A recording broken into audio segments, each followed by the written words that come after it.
Today I was helping a friend process her grief and her dynamics with her mom, and it brought up my own stories that wanted to be witnessed. Looking back, I can see so clearly that not only had I adopted a perfectionist view of life for survival, but I projected it onto everyone else, especially my mom, because we were the closest. Yes, I honestly wanted to heal her and to help her. But this desire came largely out of my need for order and control through perfectionism, to escape the fear of rejection that I had. The state of my mother at any given point in our journey drove me to achieve and excel. I felt a deep shame at the way that she was and the way that she chose to live. Everything from her manic and overly emotional way of being, her deep codependency, her addictive personality, even the soap operas that she laid in bed and watched day and night. Everything about her made me feel uncomfortable.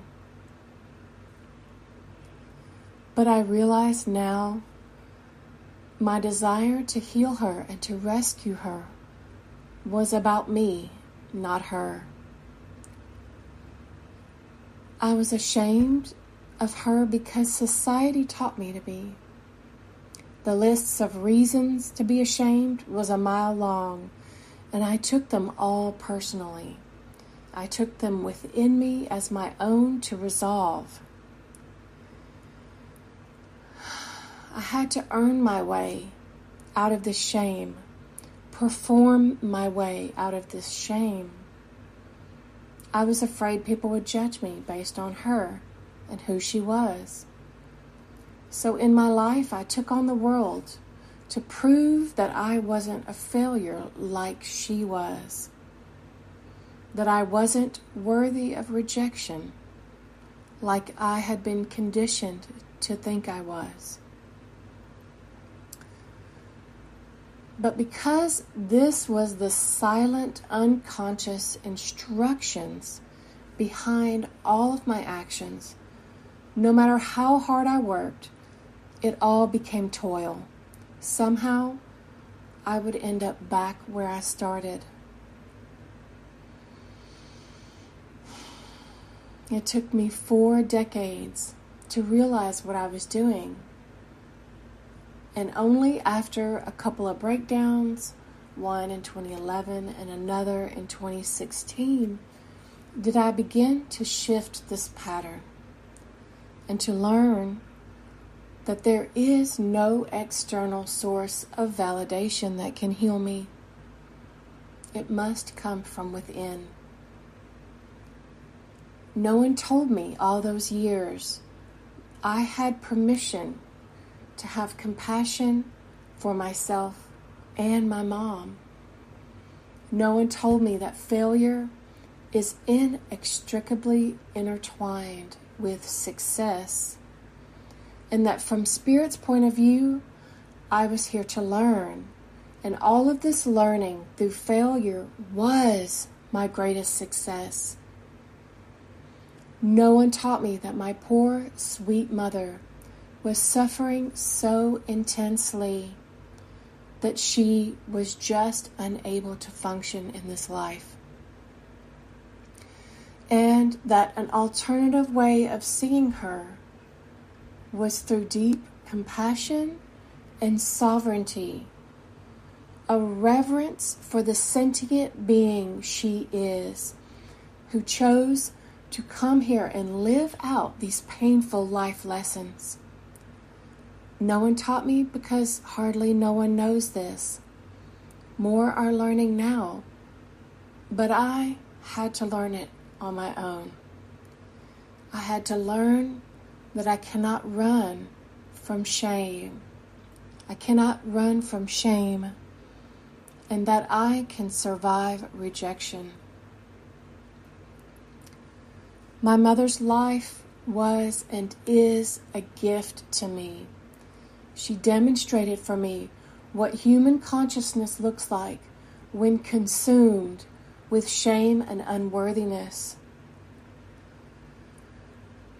She taught me through her suffering what I didn't want to be. But more than that, she taught me how to see shame for what it really is. An illusion, a projection of the human psyche. It's not even a real emotion. Shame is a mechanism of control by other powers who would seek to enslave the human race. Shame is used to control behavior. Shame is the result of experiencing a perceived separation from love, from God, from Source, and believing that we are worthy of it and we must do something to become worthy. But the truth is, we can never be separated from any of these, for they are the very substance of life and form itself. It's only when we exhaust our external search for it that we surrender and begin seeking within to rediscover what has never left us. My father's lifelong rejection is the greatest gift to me. It, meaning the initial rejection and subsequent rejections, both by him and those I recreated for myself in an attempt to reconcile with this wound. It taught me that I can survive rejection, that no source of belief system or aspect of society outside of my own sovereign connection to God can ever determine my value and my belongingness. Without this painful motivator, I may have never awakened from this painful self-punishing cycle in this lifetime. The more I meet every part of myself with acceptance, love, and compassion, the more whole I am becoming. A wholeness that is said by many religions to happen very differently than the way it truly is. Without these and other suffering obligations that I agreed to take on in this life, to learn from, I may never have discovered the truth of who I am to God and what I really am as a sovereign being. This is what the masters called alchemy.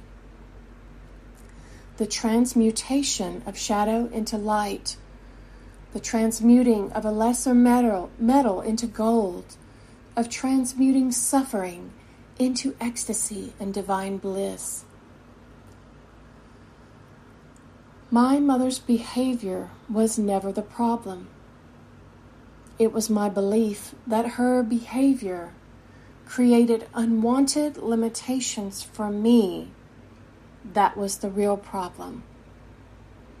My father's rejection wasn't and isn't the problem. It was my belief that I could ever truly be rejected. That was the real problem.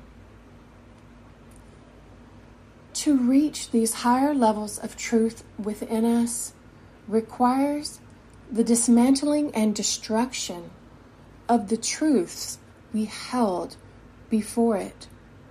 This is the true meaning of alchemy. It is the part of the life cycle that we, society, ignore and pretend isn't there. The death part. Birth, growth, life, decay, death, and rebirth. This is the never-ending cycle of life in form. Suffering serves to motivate us to look at and withstand the cycle of decay and destruction necessary to create more life. But once we reach a certain apex in our evolutionary journey, we begin to realize that we don't have to continue to learn through this pattern of suffering, that we can learn through love, belonging, abundance, overwhelming goodness, and prosperity.